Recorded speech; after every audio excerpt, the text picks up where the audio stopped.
Authority. PFRDA implements and regulates the National Pension System, the NPS, and Atal Pension Yojana through various intermediaries, including, inter alia, the NPS Trust, keeping in view the wider interest of the subscribers and to maintain arm's-length relationship of the NPS Trust with PFRDA. Steps will be taken to separate the NPS Trust from PFRDA with appropriate organizational structure.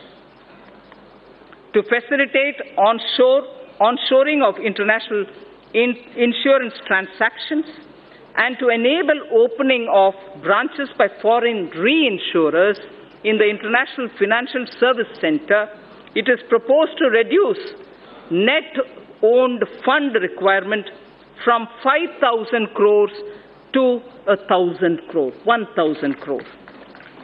I'll repeat that sentence, sir.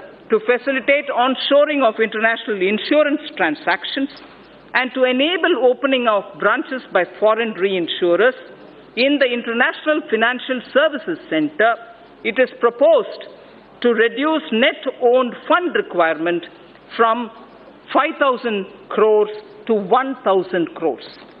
Government has been following the policy of disinvestment in non-financial public sector undertakings, maintaining government stake not to go below 51%. Government is considering, in case where the undertaking is still to be retained in government control, to go below 51% to an appropriate level on case-to-case basis. Government has also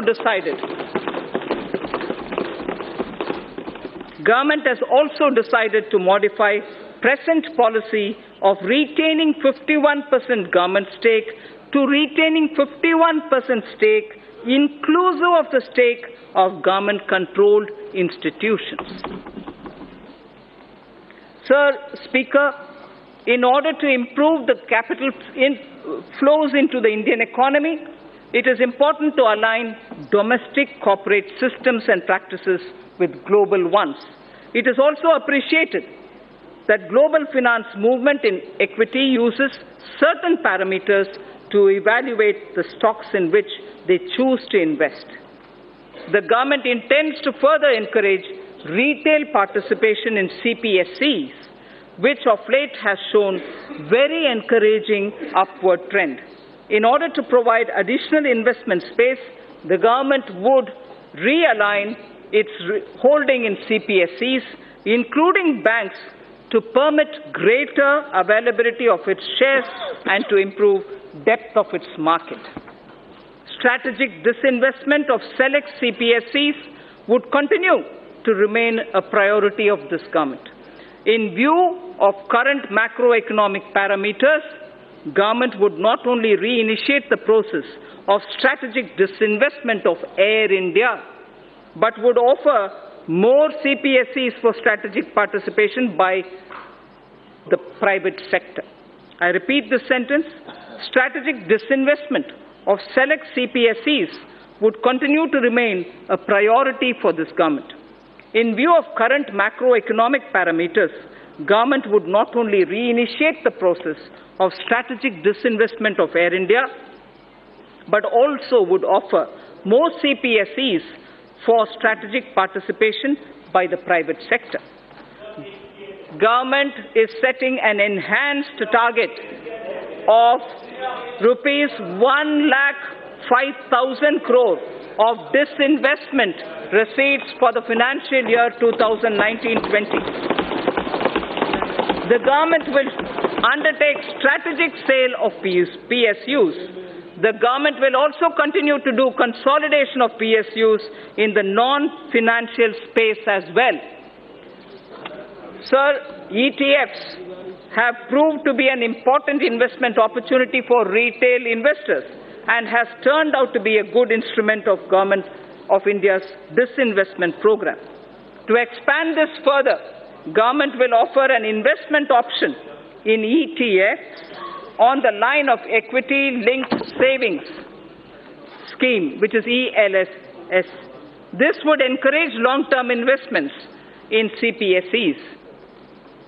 for bringing better public ownership of the PSUs and also bring greater commercial and market orientation of the listed PSUs, the government will take all necessary steps to meet public shareholding norms of 25% for all listed PSUs and raise the foreign shareholding limits to maximum permissible sector limits for all PSUs, companies which are part of emerging market index.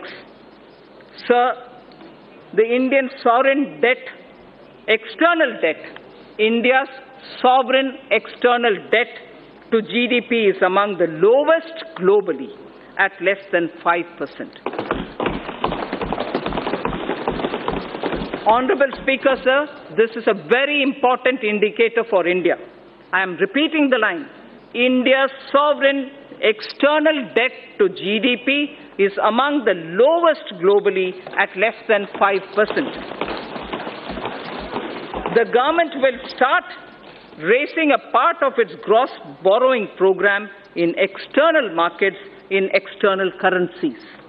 This will also have beneficial impact on demand situation for the government securities in domestic market. A new series of coins, sir, a new series of coins of 1 rupee, 2 rupees, 5 rupees, 10 rupees and 20 rupees, easily identifiable to the visually impaired also, were released by the government minister, by the Honorable Prime Minister on 7th March 2019. These new coins will be made available for public use shortly. Sir, in the first 50 years after independence, we emphasized on rights. So I draw your attention to this line, which marks the end of part A of my speech. In the first 50 years after independence, we emphasized on rights. Marking 75 years of our independence, we should place emphasis on our duty towards India. Place emphasis on our duty towards India without undermining our rights. Thinkers all over the world have supported the argument that in performing one's duty, protection of one's rights is inherent. In performing one's duty, the protection of one's right is inherent in it. For the bright future of India, when again in 2022 we will remember our freedom fighters, we should dedicate ourselves to the service of the nation. So now I move to part B, which is something of great interest for all of us, taxation related.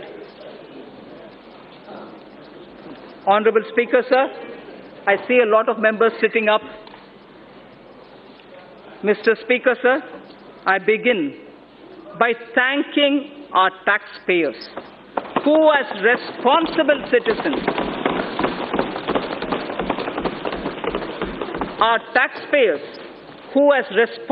citizens, perform their